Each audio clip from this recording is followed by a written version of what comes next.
Many years passed while Abraham and Sarah waited for God's promise to come true. At the right time, God kept his promise, and Abraham and his wife had a son named Isaac.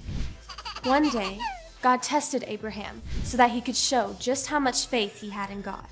God said, "Take your only son Isaac, whom you love, and offer him as a burnt offering on a mountain, and I will show you."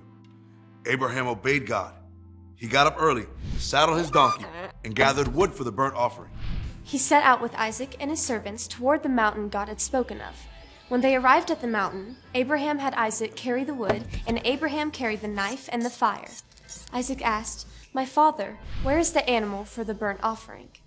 Abraham said, "God himself will provide the lamb for the offering, my son." Abraham was about to sacrifice his son when God stopped him. The angel of the Lord called to Abraham and said, "I see that you fear God and will not even withhold your only son."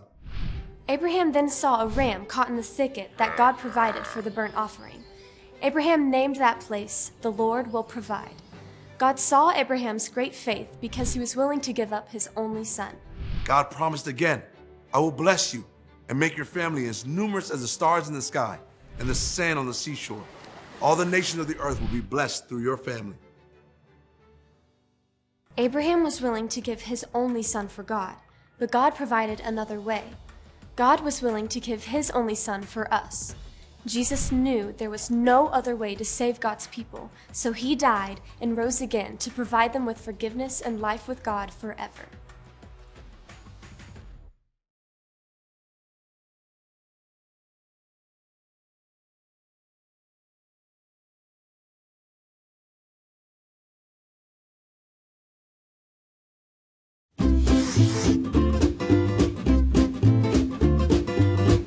Hi there, I'm Pastor Kevin. It's time for questions from kids.